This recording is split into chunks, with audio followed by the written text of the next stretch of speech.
حدیث نمبر 2377 حضرت عبد المطلب بن ربی بن حارث نے بیان کیا کہ حضرت ربی بن حارث اور حضرت عباس بن عبد المطلب رضی اللہ عنہ اکٹھے ہوئے تو انہوں نے کہا میرے بارے میں اور حضرت فضیل بن عباس کے بارے میں فرمایا، اللہ کی قسم اگر ہم ان دو لڑکوں کو نبی اکرم صلی اللہ علیہ وسلم کی خدمت میں بھیج دیں اور یہ آپ کی خدمت میں عرض کریں کہ آپ ان کو صدقات کی وصولی پر عامل مقرر کر دیں اور یہ دوسرے لوگوں کی طرح صدقات لا کر دیں اور ان کو بھی وہ کچھ مل جائے جو دوسروں کو ملتا ہے۔ اسی دوران حضرت علی بن ابی طالب رضی اللہ عنہ تشریف لائے اور ان دونوں کے پاس ٹھہر گئے اور دونوں نے ان سے ذکر کیا تو حضرت علی کرم اللہ وجہہ نے فرمایا ایسا نہ کرنا، اللہ کی قسم حضور علیہ الصلوۃ والسلام ایسا کرنے والے نہیں ہیں۔ اس پر ربی بن حارث ان کو برا بلا کہنے لگے اور کہا اللہ کی قسم تم ہم پر حسد کی وجہ سے ایسا کہہ رہے ہو، تمہیں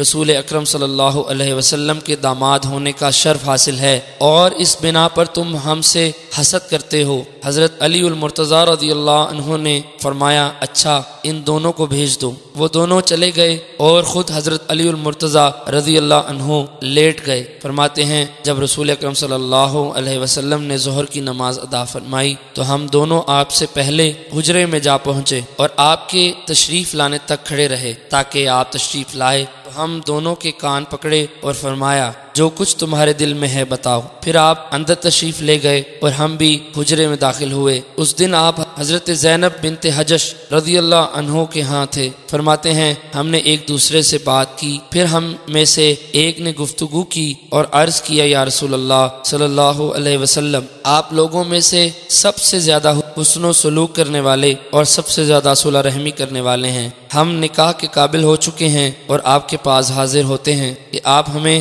بعض صدقات پر مقرر فرما ہیں، آپ تک پہنچائیں جس طرح لوگ پہنچاتے ہیں اور ہمیں بھی اس میں حصہ ملے جس طرح دوسروں کو ملتا ہے۔ فرماتے ہیں نبی اکرم صلی اللہ علیہ وسلم بہت دیر تک خاموش رہے حتیٰ کہ ہم نے آپ سے گفتگو کا ارادہ کیا اور حضرت زینب رضی اللہ عنہما ہمیں پردے کے پیچھے سے بات نہ کرنے کا اشارہ کر رہی تھی۔ فرماتے ہیں پھر آپ نے فرمایا آل محمد صلی اللہ علیہ وسلم کے لیے صدقہ مناسب نہیں، یہ لوگوں کی میل ہے۔ محمیہ جو خمس مال پر معمور تھے کو اور نوفل بن حارث بن عبد المطلب کو میرے پاس بلاؤ۔ فرماتے ہیں وہ دونوں آپ کے پاس حاضر ہوئے تو آپ نے محمیہ سے فرمایا اس لڑکے یعنی فضل بن عباس رضی اللہ عنہ سے اپنی بیٹی کا نکاح کر دو۔ انہوں نے اپنی لڑکی کا ان سے نکاح کر دیا۔ اور نوفل بن حارث سے فرمایا اس لڑکے سے اپنی لڑکی کا نکاح کر دو، تو انہوں نے اس سے میرا نکاح کر دیا۔ پھر حضرت محمیہ